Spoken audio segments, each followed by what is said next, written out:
Welcome to the Just Baseball Show. It is Thursday, August 14th. Jack McMullen, Aram Leighton, and here's the deal. We're going with a new cadence once a week for the remainder of the season, probably once a week in the offseason as well. That could escalate a bit because we have some news.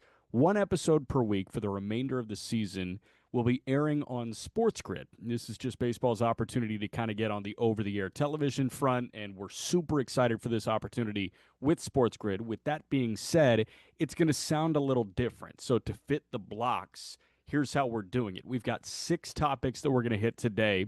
We're starting with the American League. I have no idea how to wrap my brain around the American League. Also going to the National League West and the Chicago Cubs. The Cubs are on a major slide right now. 2 sluggers that seem like they're barreling towards Cooperstown, or are they? Also, a couple of Mets topics to wrap, but we're going to go 6 topics, varying in length. We just want to kind of dry run and make sure the cadence is down before this Sports Grid debut. But Aram, this is really exciting stuff for Just Baseball as a whole. Yeah, I'm pumped on it, and it's one of those things that we've wanted to continue to get the show out in front of as many people as possible, and really appreciative of SportsGrid to give us the opportunity to do that. And I don't know if you have the list of all the different places where you can find it. If you're not just listening or watching on YouTube, if you want to pull it up on your TV as well, other than YouTube. I know SportsGrid is like everywhere, like on your Roku, on all of these different streaming channels. They've got a lot of deals out there. You might accidentally even find us sometimes when you're scrolling through on your TV. Yeah, really, any fitness center in America, I can promise you that you will see us during that window. But again, it's going to be a slightly different cadence. If you love it, let us know. If you hate it, too bad. Sorry about it. It's only once a week. But I do want to start with the American League. As always, Just Baseball Show is presented by the fine folks at BetMGM. The American League is really hurting my brain right now. And the reason I say that is because you have 5 teams that feel like they are formidable World Series candidates, but I can't separate one from the rest. When you look at the American League and the contender ladder, how do you see it? Oh, the tough part with it is it depends what week you ask, right? Like, and that's the funny part about having pretty much a daily show here is sometimes you feel like you're arguing with yourself week to week because one week, I mean, if you go back and listen to our conversations about the Tigers, or you go back and listen to our conversations about some of these ball clubs, a few months ago or a few weeks ago, and then you circle back now, it's so different so quickly. And I think that the Tigers just on the forefront is one of those that becomes a really complicated conversation here. They're playing a bit better of late, but it's still kind of been eh. But they were so good out of the gate that they're 69 and 52. And when you look across the rest of the league, there's not a lot of teams that have won 69 games. To be exact, actually, the only team that has won as many as that is the Brewers, and then the Philadelphia Phillies are also at 69, and then you got the Toronto Blue Jays as well. So you got 3 there. But that puts them among the best teams in Major League Baseball. The Blue Jays had to be red hot to get there. The Brewers are literally the craziest story in Major League Baseball right now and have won 11 straight games. We just talked to Quinn Priester about it. And the Phillies are the Phillies. So that's the really difficult part for me is I almost feel like we're getting a little harsh on the Tigers because at the end of the day, they're still one of the best teams in Major League Baseball despite being slow over the last month or so. We talk about, though, when you peak, and it's obvious the Tigers peaked early. They almost like blew their wad early on this 2025 season, and they're tapering off a little bit. There's still plenty of time to get hot. I mean, we've got 6 more weeks of the MLB season leading into the wild card week. But as the American League stacks up right now, you mentioned Toronto is 20 games over 500. They've got 70 wins. Detroit's got 69. Houston and Seattle are both 67 and 53. They're tied atop the AL West. Seattle, they've won 9 of 10, including 8 in a row. For me, I said it a couple of episodes ago. Seattle's my pick to make it out of the American League because I love what's going right for them right now. I also love what's going wrong. Gino Suarez, that guy's too talented to be this bad in a Mariners uniform. So you know that Gino's really going to turn it on right now and, maybe in September and leading into October. And you also have Randy Arozarena there. I look at Houston and Seattle and I say, who beats you? And I feel bad discounting Toronto the way that I am. And I do feel bad discounting Detroit the way that I am. But I really see this as Houston and Seattle. And I feel like whoever is the better team in that division is my pick to go to the World Series. It's funny. Again, I try so hard not to fall into the recency bias thing, but it's like this is the Mariners team that we've been dreaming on the last couple years. It feels like they're finally falling into that Mariners ball club that we knew they could be. And it's also the big part of it too is we've been begging them to address the offense, and they have. And now they're playing really, really well. And as you mentioned, it's not even some of the recent acquisitions that are really lighting up. I mean, Josh Naylor has been great for them He's been already. I, amazing. I see our guys at the Marine Layer podcast already saying, re-sign him for next year. Like we'll do it right now. And I just think the presence of Gino, though, of course, has an impact on the rest of the team, and also has an impact on how the rest of the guys are going to get pitched. I got to imagine it's a lot easier for Julio Rodriguez and Cal Raleigh, specifically Cal Raleigh, to just hit when they know that there's a lot of guys behind them instead of, oh, we're the two guys that teams are really game planning for. Now it's, through this entire lineup, you've got above average bats. The only bat without a WRC plus above 100 is Cole Young, who is the scrappiest of the bunch, and it's at 99, by the way. And he's going to give you a good AB every single time. So I do agree with it, especially because I think George Kirby's starting to hit his stride. You look at this rotation, like that's never going to be a question, and the bullpen is the bullpen. So it does kind of feel like this is finally the Mariners team that we've been waiting for the last couple of years. And oh, by the way, you might get Bryce Miller back. Luke Raley is on a rehab assignment already. Victor Robles is on a rehab assignment as well. I think he went deep the other day. Yeah. They're only going to get stronger. So I do think the Mariners are at the top when you're talking about tiering these American League teams, and at least in their division for sure. I like them better than the Astros right now, though the Astros are in a pretty good spot too. And then I look at the American League East, and I see Toronto.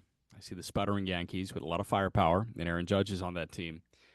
And then I see the Boston Red Sox, and I see Dustin May go 6 scoreless with 8 punchouts on Tuesday night. And then I know that they have Garrett Crochet lining up as well. And I know that Giolito has been throwing the crap out of the ball recently. And I know that Brian Bayo is really starting to hit his stride as well. And this offense, man. I mean, Bregman has homered in back-to-back games in his return to Houston. Roman Anthony looks like the absolute truth right now. Boston is it. If I said it a week ago, they'd feel like a Cinderella. Saying it now, it feels pretty realistic atop with Toronto, and there's not much for me separating Toronto and Boston at the moment. Real, I was going to ask you that. That was going to be my question. I think Roman Anthony doing what he's doing now really starts to make that a conversation. Do you have a tangible swing adjustment too? Remember the hands kind of started closer to his face and then he'd pull it back. It was a bigger move. Now he's starting with them deeper in his stance, and it just seems like he has more time to see the ball, less movement. He's more consistently on time, and the results have clearly been there. And you mentioned the return of Bregman. But I do think the Blue Jays just have a little bit more going for them right now. And I do think there's a lot of eggs in the Garrett Crochet basket.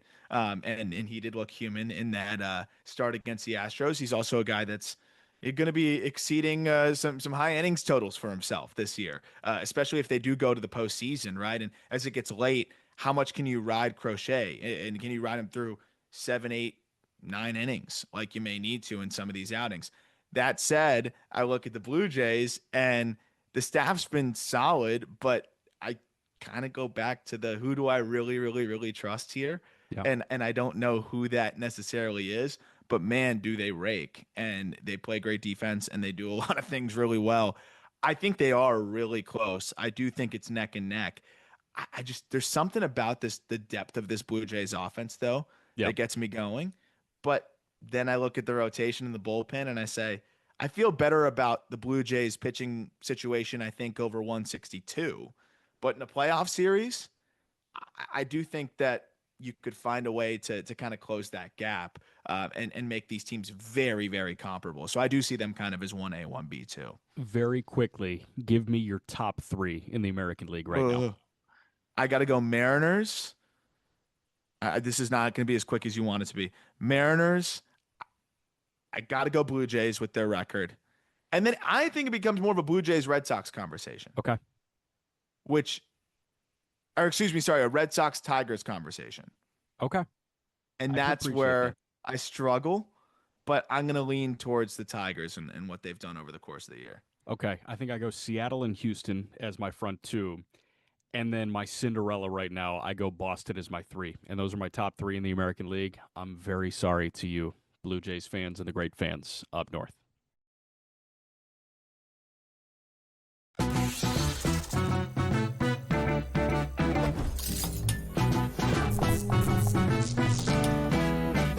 Vegas knows how to celebrate. If you're headed to Vegas for your birthday, plan ahead to get all the birthday freebies the city has to offer. Just by showing your ID, you could get free cash play, scratch cards, drinks, and food at various venues on the Strip. Now, go get lucky. See you in Las Vegas. Let's get lucky. He said that was his decision, not a smart baseball play. Like, shut up, Dave. Like, you know what I mean? Like, really. If Ohtani wants to steal third base on his own, let him steal third base on his own, bro. Like, he's Shohei Ohtani. He made the call. He was wrong. He was out. Okay. I wouldn't have called him out for it. In-game live, only on SportsGrid. Multiple times on 18 today. It was just so wild. I mean, the distances, JJ hit it to the exact same spot. He had 30 feet, 36 feet, and 30 feet, and made the second playoff hole, the 30-footer there. And then they go to recut the hole, which I like. I like that, by the way. Oh, I thought it was great, but I'm like, dude, he might hole out from the fairway. Like, he cut the hole where he's hit every single approach shot. The Smiley Show, only on SportsGrid.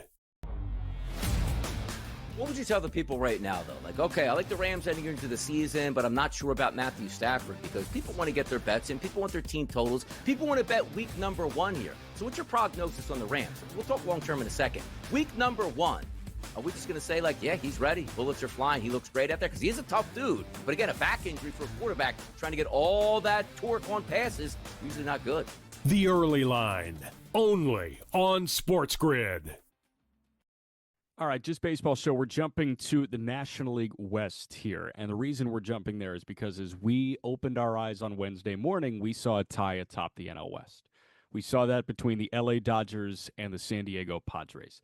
LA and San Diego both 68 and 52. Dodgers are 4-6 in the last 10. They've lost 3 in a row. The Padres won 7 of 10, including winning 4 in a row. The Dodgers are struggling in Anaheim right now. I don't know if it's the curse of Ohtani and the curse of Hawaiian real estate at the moment, but listen, man, the Angels, for some reason, have Ohtani's number at the moment, and the Padres are as hot as a match right now. The thing that jumps out to me about San Diego, number one, Peter started buying them, 2.5 weeks ago. He said, I think they can win the division after the deadline, and it seems like that could surely be the case. San Diego has no weakness at the moment. That's the big thing that jumps out to me when I watch Padres baseball right now. They satisfied those weaknesses. Like you could talk about the lineup length. That's not a problem anymore. You couldn't even cite the bullpen as a weakness. It was already a strength, and now it's the utmost strength of any team I can even remember, like in recent memory. And now you have Mason Miller really starting to settle in here. And again, I'm thinking about Mason Miller a little bit less likely to get burned by the long ball, given that he's going from the launch pad that he had to pitch in Sacramento to San Diego, which is one of the more hitter-friendly or pitcher-friendly ballparks, Like, all of a sudden now, you can maybe trust a bit more that the ball is going to stay in the yard if you do make a mistake. And if you get away, as a closer, you get away with 2 or 3 fly balls that may have left the yard in Sacramento that don't leave the yard in San Diego. That makes a big difference. And I really do think that's going to just embolden Mason Miller. But you look at the length now of this lineup, top to bottom. We were talking about how top heavy it was in the beginning of the year. Like, Tatis is now seeing his OPS drop under 800, and you don't even really notice it completely right now because how good the rest of the lineup is. If Tatis is Tatis, which I think still should expect to happen, this team is really, really good. And remember, they went toe-to-toe with the Dodgers last year. And are the Dodgers this year any better than they were last year? I don't know. I don't know if that would be the case. You do have Shohei back pitching, but unless Glasnow and Snell are fully healthy and fully throwing the way that they're fully capable of being able to, and even then, I still think these teams are very, very comparable. My thing on the Dodgers, and the reason that I skew that they're not as good as they were last year, is because Mookie hasn't been good. No, like that's my big thing. Mookie Betts this year looks like 60% of who we think Mookie Betts is, and last year he did when he was healthy. He looked like 100% of Mookie Betts, and we got 100% of Freddie Freeman, and we got the best hitting version of Shohei Ohtani that we've ever seen.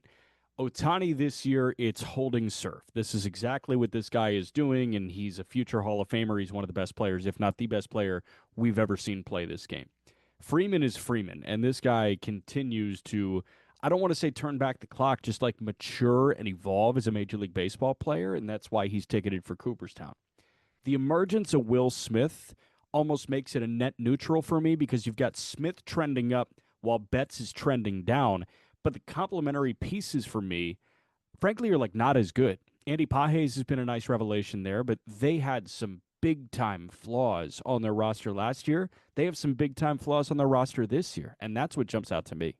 Here's my one thing, and this might be silly because I don't like to do the you actually probably like to do these more than I do in terms of the NBA, MLB comparisons. I love them. They're my favorite. I was a Miami ever. Heat fan, man, and I mean, I am a Miami Heat fan, but in the Big Three era, the regular season started to just kind of become a going through the motions thing. And I know you can't fully do that in baseball, but you also kind of can when you've got these road trips and you're just not locked in on the same degree. But then I think about a Freddie Freeman, who was one of the best postseason performers we've ever seen last year. I think about a Mookie Betts, who will probably kick it into gear and lock in the postseason. Not that he's not locked in now. He's clearly going through it. But it's just Mookie Betts. You think something's going to snap in the postseason. And, you think about Teoscar Hernandez and some of these other guys, and it's like, okay, maybe they kick it into another gear in the postseason because there is this hangover there. I think there is an aspect to it that is natural there. They have been pacing the rotation and the returns of some of these guys for the final push. So part of me is just, and maybe it's just because they are the big bad Dodgers still, I don't want to put too much into the regular season. I don't even want to say struggles are still phenomenal, but shortcomings, as I kind of look at it like I'm feeling better about their chances of being knocked off because of the Padres' strength. Yeah. That said, it is easy to start to get lost in the idea that, well, all of a sudden, Alex Call, who's not bad, it was a nice pickup. I know you like that pickup. Alex Call is getting a lot of run out there. Michael Conforto's still playing a lot in that. Like that is not a scary outfield, right? That is not a team that you are citing as the reason why we need a salary cap, right? Like when you look at the outfield, it doesn't feel like that's the team that you would be talking about. But I still look at them and say they could easily snap into gear in the postseason, and that's the one thing. But winning the division, whether you want to talk about the time off or not, is a huge advantage. Yeah. And the Dodgers don't want to lose that division, and the Padres may just want it more down this stretch here. And if the Dodgers are in a short set, all of a sudden you run into an ace and then you get punched in the mouth again. We've seen it happen before. I don't think they want to get back there. So I'm playing both sides here, but I think they do need to kick it into gear to win this division. And if they don't, I think they could get knocked off in the playoffs, even if they do lock in. So I am really interested to see how this next month or so goes. So my big thing is, how do we frame the conversation? Is the conversation around who is the more formidable World Series contender? Because if that's the case, it's the Dodgers based on the star power that they have and what they can look like in October. Yeah. But I think the conversation that we're having is who's more capable of winning this division right now. And I mean, you talk about the prioritization of the regular season.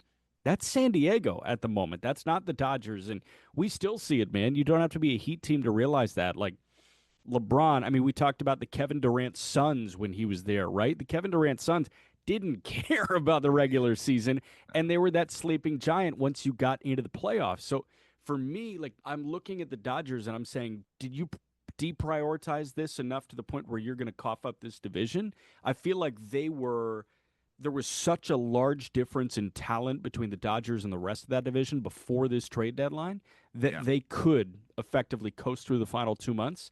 That's just not the case anymore. No, and it's gonna be a sprint through the finish line, and I think you have this invigorated Padres team with a lot of new faces and some players that, I mean, Laureano and Ryan O'Hearn this year were playing on a team that was frustrating all year long. They've got to be feeling like they've got a shot in the arm, and then their presence has to be giving the entire team a shot in the arm. And then you look at the bullpen, and those guys just all looking around at each other and saying, "Holy crap!" So the other thing too is if you have them winning the division set up, for a longer term, series here, anything can happen when you got the short spurt there of just 3 games in the wild card. So that's the part that's really fun to me. I think the Padres have everything it takes to be able to knock them off. You can find odds for the Phoenix Mercury win the WNBA final, I'm saying it right now. Until I get Stewie back, and they can show me with Stewie, with Messerman, with Stewart, with John Quell, with Ionescu, with Phoenix, until I can see the Liberty look like the Liberty, which they have not been for a while, I'll be willing to say that Phoenix Mercury could make the WNBA finals. In-game live, only on SportsGrid. This is the moment every fan waits for. The countdown's over. The road to kickoff has begun. Play is here to stay. I'm not going to name names, Kevin. From win totals to player props, from division races to MVP debates, we've got eyes on every camp and data feeding 24/7, breaking down every angle across the league. Every pick, every edge, every line that matters. SportsGrid. Your road to kickoff starts now. Justin Rose has done it so many times in his career. That's like he's so good at everything. There's nothing that he's bad at. Every part of his game is at close to a elite level when it's good. And so when he had it going on this week, he's not scared, dude. When he gets that look in his eye, watch out. The Smiley Show, only on SportsGrid. If you don't like getting hit, you can't do BKFC point blank. Oh, absolutely.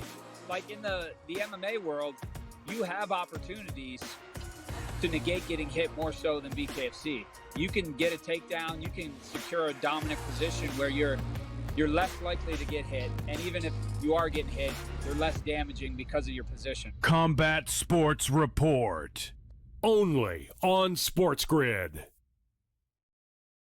The Cubs slide is very interesting to me. The Chicago Cubs, as it stands right now, are 7.5 back of the Milwaukee Brewers in the National League Central. They've dropped their last 2. They've lost 6 of 10. They've actually lost 6 of the last 9.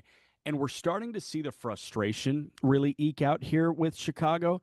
Cubs are 67-51. Milwaukee is 75-44. What we saw from Chicago was Kyle Tucker slamming a helmet in the dugout and PCA slamming a bat after he struck out looking. Craig Counsell, I mean, night after night in his post-game manager availability, it just seems like he's running short on answers and doesn't have a good idea of, how to quell the Cubs media base. It's just kind of bizarre what's going on in Cubby land here, and it really feels like it started at the trade deadline. And we talked about the Cubs being one of, if not the most disappointing deadline among buyers in Major League Baseball. It almost feels like that clubhouse is aware that they should have done a heck of a better job buying at the trade deadline. Yeah, and I think there's just natural struggles that come. We were talking about a PCA possible regression just based on all the underlying data, right? Like Kyle Tucker has a lot of pressure on him to help push this team into the playoffs, and also it's a contract year for a deal that people are expecting to start with a 4 and potentially push to 450.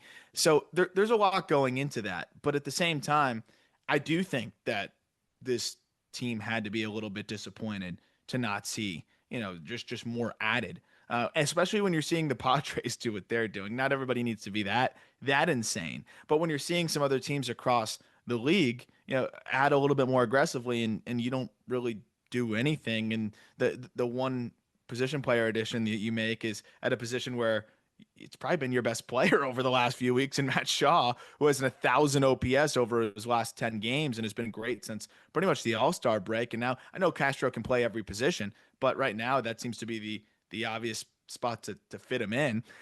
There's definitely a tangible heaviness and disappointment when your team also that has been out there and kind of floated all these different ideas, didn't ever talk down the ideas of being aggressive at the deadline, decided not to do anything. I got to imagine that they feel that or throughout that clubhouse. And I mean, when you look at the struggles, it's just kind of bleeding through to all of their core guys. It's pretty crazy to see. It's been nice to see Swanson pick it up.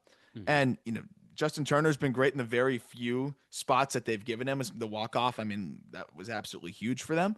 But it has been wild to see this offense slow down because you knew PCA would come down to earth a little bit. But did you think Michael Busch would hit 158 over his last 30 days? No. everyone's complaining about Ian Happ. He's not the problem. He's been fine. Seiya Suzuki, 587 OPS over his last 30 days. I mean, up until these last couple weeks, Stanton Swanson was in that same conversation as well. It's been really, really rough to watch. And then Kyle Tucker, it's a 669 over his last 30 days. If those guys aren't mashing, this is a team that we knew was going to have to mash, and they didn't add much to the rotation or the bullpen. So when they're not mashing, it's really hard to win these games. As we sit here and talk on Wednesday, August 13th, their August OPS as a team is 624. That's 29th in Major League Baseball. The only team that's been worse in the month of August, 533, is the Baltimore Orioles. We were just talking about Ryan O'Hearn, Ramon Laureano going over to San Diego. It seems like they took all the might away from Baltimore. 533 team OPS for Baltimore in their first 10 games in the month of August. But Chicago hitting 223 as a team. And, oh, by the way, I mean, the pitching has been okay, not stellar. The Cubs right now, I mean, it's a 3-1 over their last 10 games. But it just seems like they're lacking the second in the whole it takes two to tango deal right now. And a segmented baseball team going into August is just a little scary. You got to wait until September, and the Cubs are they can moonwalk their way into a wild card spot, but I really thought that we were going to see a heavyweight bout in the NL Central. I thought we were looking at the AL West, the NL West, the NL East, and the NL Central as the four divisions that were really up for grabs up top. Credit to Milwaukee for doing what they needed to do, but Chicago all of a sudden, like, what are their odds that they hang out and they, come back in the National League Central and contend for a division title? Like 5%, 10%? If that, yeah. I mean, it feels almost impossible at this point. It's 7.5 games, and it's just they're trending in what feels like what is totally different directions. I think 5% might even be generous, but you got to give them at least that with the firepower that they have offensively. But this is a team that, even though they have pitched pretty well, it's the offense that wins them a lot of games. So yeah. I feel like there would have been nothing more comforting than seeing more pitching added to the fold here and say, okay, like, we can struggle at points and we're still going to win games. Like, the pitching's going to bail us out. And they have a little bit, but they need more firepower in that pitching staff, whether it was in the rotation or in the bullpen, to be able to bail that offense out more consistently so that it can come back around and pick it up again. That was the Cubs slide. We're going to talk about two sluggers that could be headed to the Hall of Fame in a moment. But before that, we'll take a quick break.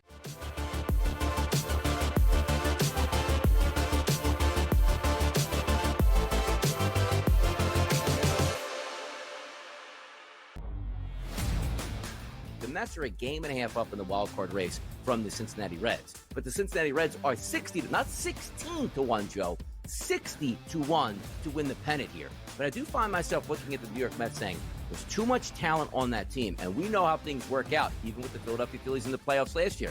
Hey, we're a good baseball team. Mets get hot at the end of the year. Mets knock the Phillies out of the playoffs. We've seen that happen before. The Early Line, only on SportsGrid. Jalen Lane, 4th round receiver from Virginia Tech, who's a dynamic slot receiver.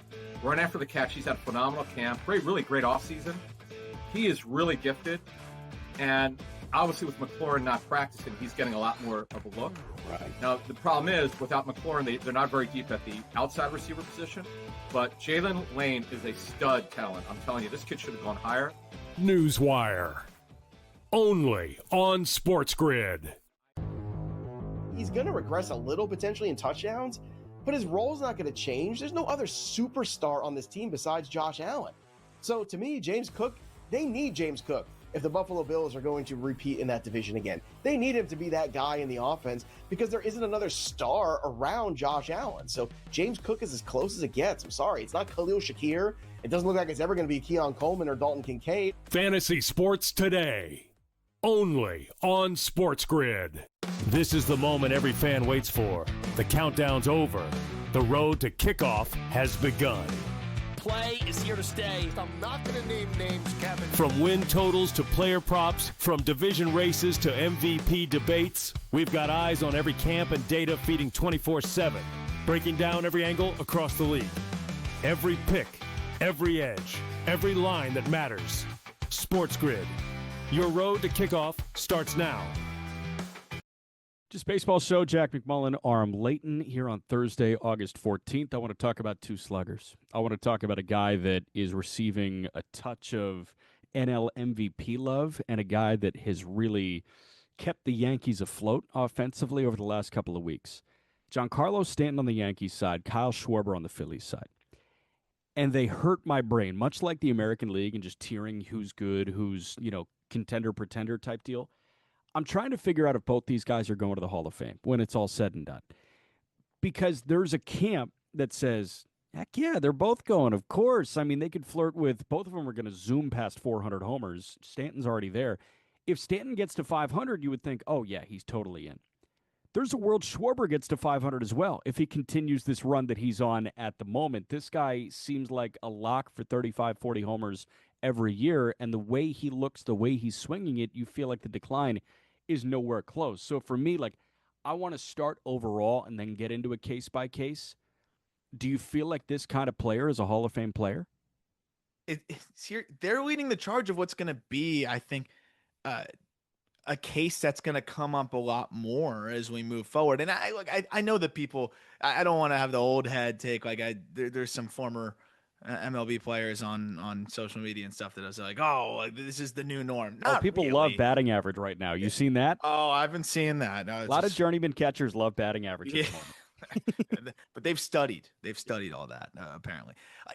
This isn't an archetype that's taking over Major League Baseball, but it is one that I think you start to look at the definitive numbers a little bit more. Where if Adam Dunn got to 500, he's a Hall of Famer. He came up just short.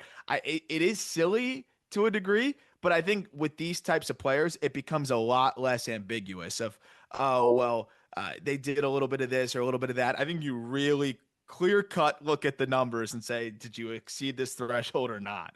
And especially when it is so offensive-driven as well, which is going to be the case with both of these guys.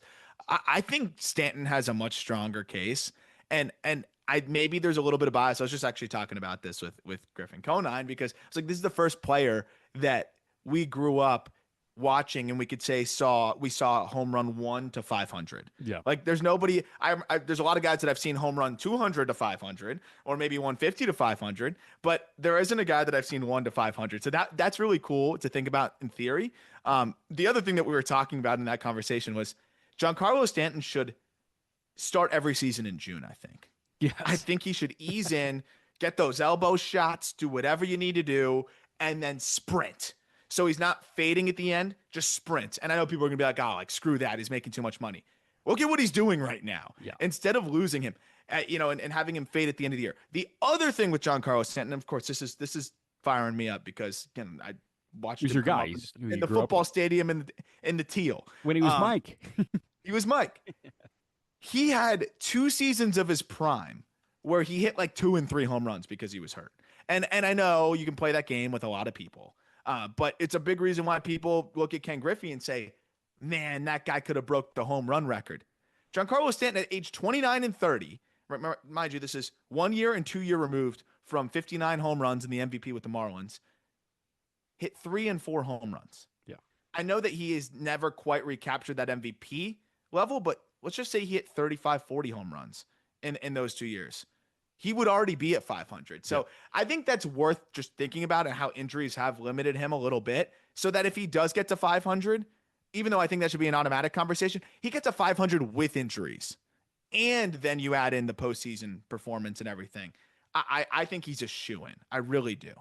You take a peek at what this guy did from age 20 through 27, the entirety of his Marlins career on a per-season basis. This guy was hitting 33 homers a year from 20 to 27. And the whole idea is a physical prime, a peak, starts at about 27 years old for a guy. I mean, Judge debuted at 26 years old? He was a rookie at 26.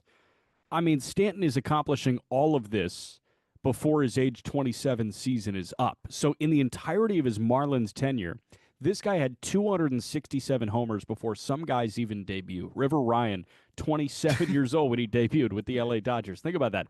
Giancarlo was closer to 300 than he was 200 career homers by that point.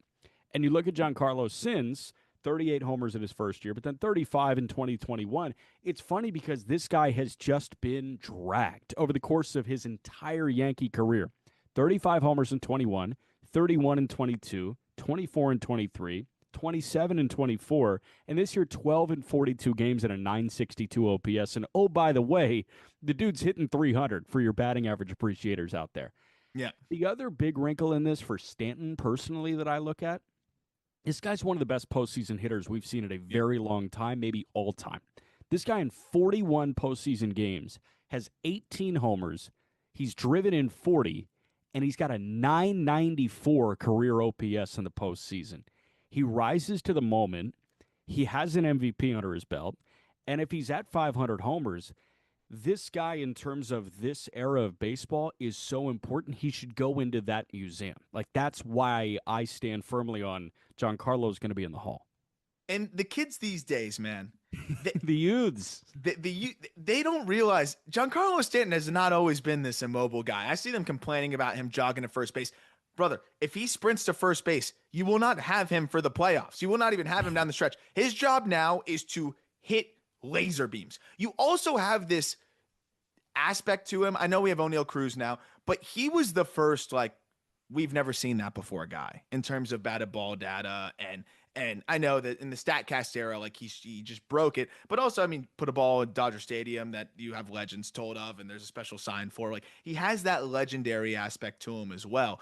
The last thing I'll say is, like, he actually was defensively useful for parts of his career. I think if you look at his career in the outfield, he's a positive defensive player. Obviously, it's because he's DH'd the last 7 years, mostly because he's been so broken physically, but that was because his body fell apart. Schwarber, it's like he couldn't catch. Where the hell else do we put him? He's one of the worst outfielders, even in his late 20s. Giancarlo was a pretty good outfielder. He was at least fine out there. He had a rocket for an arm, and he was giving you value. And I'm curious what the exact DRS is. But if I remember correctly, it's positive.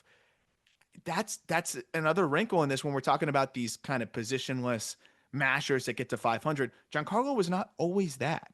So I think he has a lot stronger case than Schwarber. But if Schwarber hits his way to 500 plus and also has his postseason resume, I think he's got a case too. But I'm going to be very vocal about Giancarlo's case. I hope that I have a vote at that point. Yeah. Which means he's played long enough, and that means I've done enough in my career. But man, it'd be an honor to vote for him because, bias aside, I think he's done enough. I really do. Schwarber's the more, I guess, abstract conversation because there's no MVP. There's only 2 All-Star games to this point. But I look at this Philly contract. It's a 4-year, $79 million deal that is up at the end of this year. And I'm thinking, Dave Dombrowski, tip of the cap to you, dude. This is one of the most effective 4-year deals that I think we've ever seen. This guy's homer totals in his 4 years in Philadelphia, 46, 47, 38, and now in 119 games, he's already at 42. He could absolutely get to 55 or 60 homers this year. Yeah. 55 feels more realistic than 60, but Schwarber, if he does get to 500, he does, for me personally, feel like the first 500 homer guy to get left out because he's a DH and because he was bad defensively the entirety of his career. But I just want to appreciate who Schwarber is for a moment because, dude, like, this has been a joy to watch. He's the biggest brain teaser one where I think you really gotta sit down and think about it. Because again, I think people are really gonna look at Giancarlo Stanton and say, oh, you got to apply the same logic. Giancarlo gave you 6, 7, 8 years of like actually playing a decent outfield and doing some, even stole some bags. Like, it'll be a big brain teaser with Schwarber because it's going to be a big precedent setter too for other players that follow in that mold. And he could be the first guy to get to 500 and not get there. I still am of the belief of if you get to 500, you're in. But if you start looking at the career WAR numbers and things like that, and it doesn't line up with some other guys, it might be difficult. But I hope Schwarber just keeps going to a point where like he's at almost 600 and it's not even a conversation, which I think he could do. This guy might do it till he's 40. Because he was DHing the whole time or playing a bad corner outfield. That's the thing. I know. Real quick, do you see any world where he's not a Philadelphia Philly next year? I could see somebody coming out and giving him a big bag, but I don't. I think he's got to be a Philly, and I think they bring him back. I hope for his case he gets a bag, and I hope for Philly's case he's a Philadelphia Philly. You can't get thrown out like that. You just can't.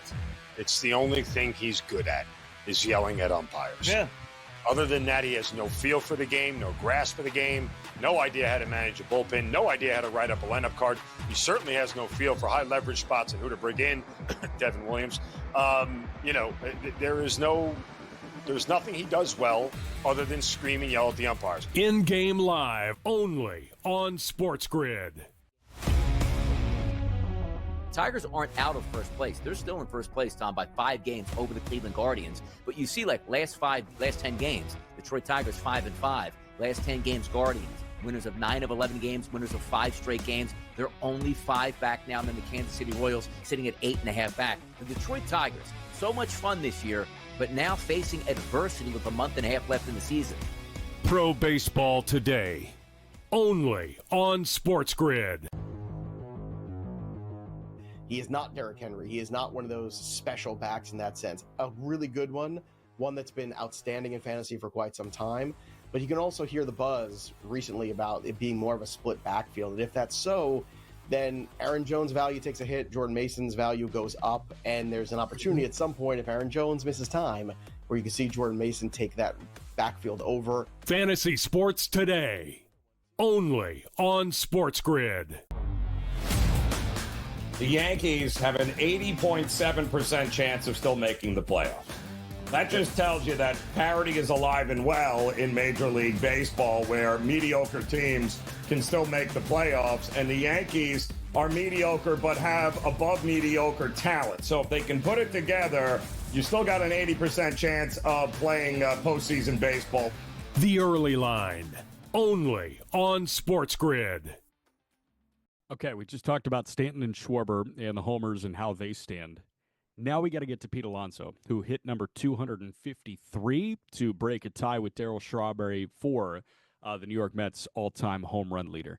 It was fun. Howie Rose quote tweeted a kind of sliding graphic of the Mets franchise history over the years and who the home run leader has been and the totals that have climbed. And like you see Piazza shoot up, and then you see Howard Johnson shoot up, and then you see David Wright shoot up there, and then Darryl Strawberry like stood alone for a while, and Alonso had happened so quickly.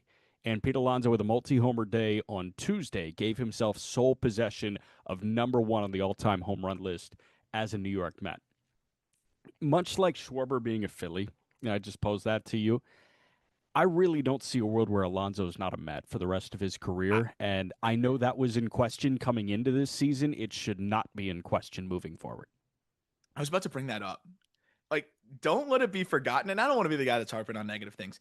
The Mets almost let this guy walk. Yeah. Really, if his market didn't, what would be the word for like the opposite of materializing? Like it dissolve, dissipate. Yeah, if his market didn't dissolve the way that it did, and he just landed back into their laps, he would have went somewhere else, which is just crazy. And I know that you don't make decisions fully based on, oh, he's a Met or whatever. But I do think franchises like that, especially the Mets, should make decisions based on that. And Steve Cohen can make decisions on that. Like, yeah. I don't care what it costs. He's a Met. Yeah, especially when you're throwing out $1 billion almost for Juan Soto. So it really is nice to see him in New York and doing this, and he should be a Met for life. And where would this team be without him? Let's just think about it from a pure baseball standpoint. Forget that it's great and rah-rah, and it's great to have him back, and it's been really cool. This team is slowed down of late, but what does it look like without him? What kind of protection does Juan Soto have without Alonso, and even vice versa? But, I mean, it has been huge. When Juan Soto was a little bit human at the start of the season, what if you didn't have Pete Alonso there? So I think that's a big part of this whole thing, and I'm glad he's there. But this is another guy that he's going to make a push. He got a later start, but he's going to make a push to 500 too, because clearly he's not slowing down anytime soon. He's going to get his bag, and I know he's playing with a chip on his shoulder, so that's definitely helping. But he strikes me as a guy that's going to keep it rolling late into his career and just always be able to get these powerful swings off. Here's the thing that jumps out to me about Alonso. Obviously he started with that unanimous National League Rookie of the Year, and he had 53 homers his rookie year, drove in 120. Like, this guy drove in 131 in 2022. He hit 46 homers the next year in 2023. It was a down year in 2024, but it was still a 790 OPS and 34 homers that he played every game. And this year he's tracking for another 35 homers, 120 driven in, and an OPS flirting with 900. And I look at this guy's career, and something that I value when you hit the market with him and it's time to negotiate that long-term deal to make him a Met forever, is not only is this guy productive in the power department of what you ask for, he's a bit of a throwback in that regard where, like, WRC plus obviously matters. WAR matters more than any of the traditional counting numbers that you could possibly throw out. But Alonso's role with the New York Mets feels like it's homers and RBIs, and this guy is better than most in Major League Baseball at homers and RBIs. So it's okay to make an exception on that front sometimes. But the thing that jumps out to me is games played. This guy debuted in 2019, and he played 161 games. Played 57 of the 60 in 2020. 152 in 21. Missed 2 games in 22. Played 154 in 23. Didn't miss a game last year, and hasn't missed a game this year. And that's something that jumps out to me. This guy is proven to be durable. Now he's getting to the other side of 30. You reward him for being available and good whenever he's on the field, and that's the kind of first baseman that I want to pay. Like, Vladdy Jr. is a guy that you're comfortable paying because he's not only been productive, but he's been on the field for the entirety of his career. That's the biggest thing that jumps out to me with Alonso. And, dude, like, Mets fans cannot take that for granted because they've seen Lindor go through bumps and bruises, and he fights through them. Credit to him. But they've seen Nimmo on the shelf for a while. They've seen McNeil on the shelf for a while. They dealt with the best pitching staff that never was because those guys couldn't really stay healthy. Remember, Zach Wheeler was a Met for a while, and he couldn't stay on the mound. He couldn't stay healthy. There have been so many possible superstars that just never really got the chance to get that extended runway in a Mets uniform. This is your opportunity to have that guy. You go to Citi Field, you know you're seeing him play every single day. I do think that's a really important point. And when we talk about like NBA comparisons, a big problem in that league is you buy tickets sometimes and you don't know if you're going to see the guy that you wanted to see play. But even in baseball nowadays, a lot more scheduled off days, right? A lot more platooning too, which is a part of that. Yeah. But you don't see the guys playing 158, 160, 162 games. And Alonso's one of those guys that does that. And I think the value of that is you're cumulatively going to hit a lot of home runs, drive in a lot of runs, do all those things. And you want a guy that's going to be doing that day in, day out for you.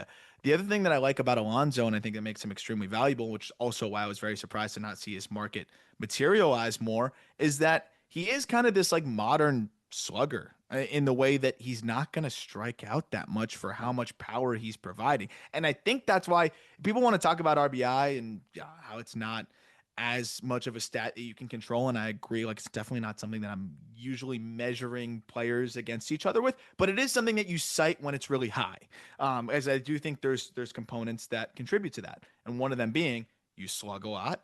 The other being that you put the ball in play a decent amount for a guy who slugs a lot. And I think that's why Pete Alonso is so productive in that regard, is he slugs a lot, but he also hits the ball hard and play a lot for a guy that can hit 50 home runs. And you don't see a lot of that in that archetype of player in today's game. You give yourself a shot, it seems. And like Cal Raleigh is a guy that punches out in the high 20%. Ohtani is punching out in the high 20%, mid 20%. But, you know, guys that jump out on that regard, like low 20 or lower, Juan Soto is another one of those guys that's like not really going to strike out, put the ball in play, and, oh, by the way, hit the ball out of the ballpark.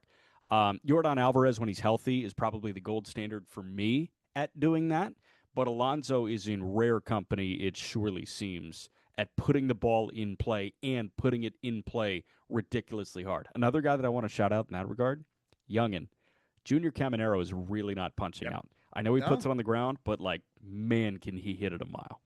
If you put it on the ground at 112, it's probably going to get through. Like that's the thing. And that's why that goes back to our call-up conversations. And it's fun now, like our call-up conversations can kind of graduate into our just baseball show conversations. And we were talking about how concerned a couple years ago, like how concerned should we be about the Junior Caminero ground ball rates? I'm like, well, when he hits it in the air, it's gone because his air EVs are so high. And then when he hits it on the ground, just going to get away with way more than the average guy. And that's exactly what we're seeing with Caminero, who, by the way, could have had his own segment today too, with the numbers that he's been putting up over the last few weeks, months. But it's appreciation of Pete Alonso, man. Appreciation of power. We'll talk about a Met in a moment.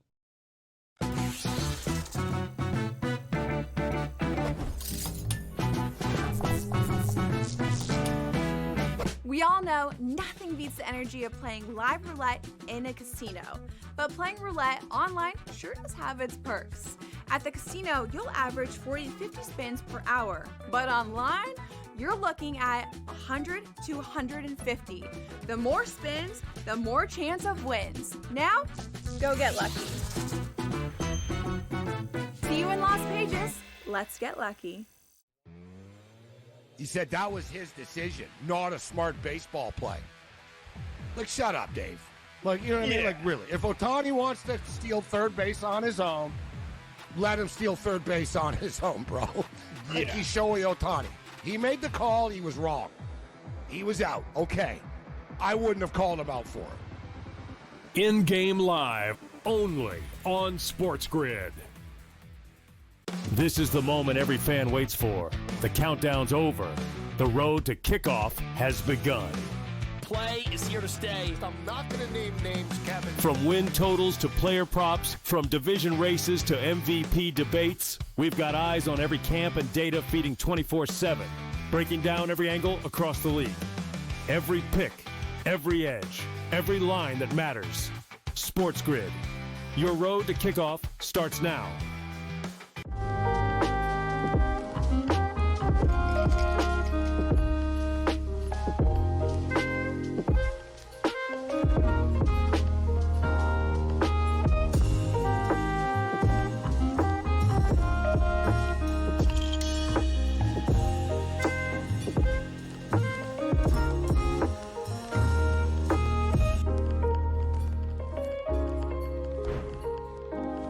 And that Met in a moment is Nolan McMullen, one of the top pitching prospects in all of baseball, is set to make his major league debut on Saturday. Nolan McMullen has been as productive a pitching prospect as we've had in minor league baseball this year.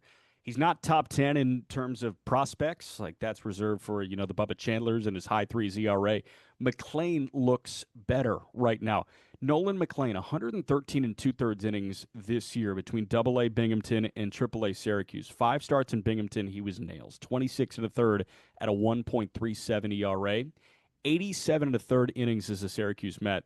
This guy had a 2.78 ERA, so a 2.45 ERA, punching out north of 10 hitters per 9, walking 4 hitters per 9. Former two-way guy at Oklahoma State, getting his shot to pitch for the New York Mets now. Were you thinking that there was a world where he was going to debut before Brandon Sproat last year? Like at the start of last year? No way. No chance. Way. No Even at the end of last year, I'm thinking no chance. Yeah, even end, because you figured, okay, well, Sproat's going to come back, and settle in AAA, which he has, by the way. And even now, like, if you asked me a couple months ago, I would have said, okay, yeah, McLean's going to be the guy that I think gets up first. But then Sproat throwing the ball so well of late in AAA too, I thought, oh, maybe he still gets the nod first anyways. It's McMullen. And some of that does have to do with the slow acclimation to AAA for Brandon Sproat. But the majority of it is that McMullen is a guy that looks like he can handle that leap to the big leagues. I think more quickly for a team that needs results now. All right, like he has this crazy assortment of pitches and a ridiculous feel to spin the baseball that I think is going to play really well. And when you don't have much familiarity with a guy who's just getting up, a lot of the time still they're going to go look at the AAA stuff. They're going to get the data there, and they're going to zero in on what your strengths and weaknesses are, because usually as a young arm, that's going to be a little bit more clear cut. With McMullen, it's going to be really hard to game plan for this guy. He's got a sinker, a four-seamer, a sweeper, a curve, a splitter, a cutter, and then a bigger slider that will mix in as well. Like, all of those pitches across the board, and some of them are really, really impressive. I mean, you look at what the sinker has done this year. It's yielded 72% ground ball rate. So even if he's not getting these crazy whiffs, he's going to be able to get ground balls and get outs. And that's why I think he's a candidate to just get up there and be solid for them and be better than a Frankie Montas or some of the other guys that they've had up there. So I'm pumped about it. I think he's going to help them. And there's a chance where he can make a huge impact. I mean, you look at his last 8 starts, he's striking out 31% of batters, but he doesn't need to be a whiff machine to help this team because he gets a ton of ground balls as well, and he throws enough strikes. You're putting together a scouting report for an opposing hitter. What pitches are you IDing? What tendencies are you IDing with Nolan McLean?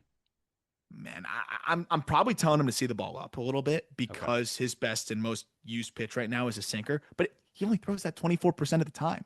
So when you want to see the ball up, guess what? He can still go 4-seamer up, and he's going to blow it by you then at the top. But I would say look for something that you can lift, because the best pitches that he has going right now, and I think the thing that makes him so difficult is he has the sinker running arm side, and then he's got the sweeper running glove side. And it's one of the sharpest and latest breaking sweepers in professional baseball right now. So I would try to get out of that sinker sweeper cadence because he gets as much horizontal separation as anybody, and try to kind of narrow that zone a little bit and bring him up. But it's going to be hard. Is it Michael King-ish in San Diego, that sinker sweeper combo? Yeah, I think so. Just maybe not as much of the built-in deception, but he's also got a deeper bag of pitches, I think, that he's going to roll into as well. So deeper bag. It feels like King at points is a 2-pitch pitcher, and McLean, that's not the case. So, okay, you close your eyes, you look at the Mets starting rotation next year. What do you see? Do you see McLean, Sproat, and Tong all in there at some point next year? That's a young rotation for a very high payroll team. Yeah, I mean, you probably it's going to be Holmes, Peterson, and Senga though too, right? So then, where does everybody else fit? Minaya, what's the Minaya contract again? He's multi-year deal. They're in a weird spot there, huh? It's going to be fun though. I think for sure you have McLean up there. I think Sproat should get every opportunity to break camp. I don't think it would be crazy for him to be 25 plus going back to AAA. And then I think you have a little bit more time with Tong to continue to refine the breaking balls and just throw some more strikes. So I think Tong not quite yet, but then you have the 2 youngins there as well. And don't forget Christian Scott's coming back from the hybrid elbow surgery as well. And that's a guy that was throwing really well. They're going to have a lot of options next year, but I think McLean and Sproat should be in there. Okay. Yeah, it's going to be an interesting song and dance with Carlos Mendoza and filling out the New York Mets rotation next year. But Nolan McLean does feel like a guy that could be in the Met rotation for the foreseeable future. That's Aram. I'm Jack. Every link you need is in the episode description. This has been a joy. Again, this is the new format because we are joining our friends at SportsGrid. Once a week, 1 show a week will sound like this. But a reminder, the 4-show-a-week cadence will not change. 3 shows a week in the offseason. That will not change, and we will be free-flowing and full movement in all of those as well. But this is a great opportunity, expanding the reach of the Just Baseball Show. Appreciate you guys. Again, Just Baseball Show is available wherever you get your podcasts. We will talk to you on Friday. It'll be Aram and Peter. Thank you guys very much. This is the moment every fan waits for. The countdown's over. The road to kickoff has begun. Play is here to stay. I'm not going to name names, Kevin. From win totals to player props, from division races to MVP debates, we've got eyes on every camp and data feeding 24/7, breaking down every angle across the league. Every pick, every edge, every line that matters. SportsGrid. Your road to kickoff starts now. He is not Derrick Henry. He is not one of those special backs in that sense. A really good one that's been outstanding in fantasy for quite some time.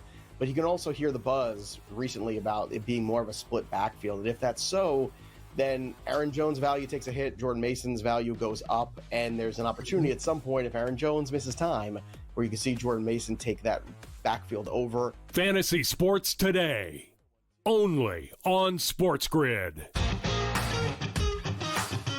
It's a safe shot, pin high left with a 6-iron. And then this is where JJ enters the fray again and hits this like slice 5-iron. That was just, I mean, it curved probably a good, 30, 40 feet, almost flies in the hole. And it was just a crazy shot because nobody would ever really try to hit that type of slider. The Smiley Show, only on SportsGrid. An HRR, parlay a combo that you want to do. I generally prefer away teams and players that hit at the top of the lineup or in the top half, just because you are guaranteed just that extra plate appearance here or there. How many times, like throughout the season, I've been like, listen, if this guy gets on, he will have one more at bat in the 9th inning. And if he doesn't get there, he doesn't get there. If you just take them that place higher, they're going to be in a spot to cash that. Pro baseball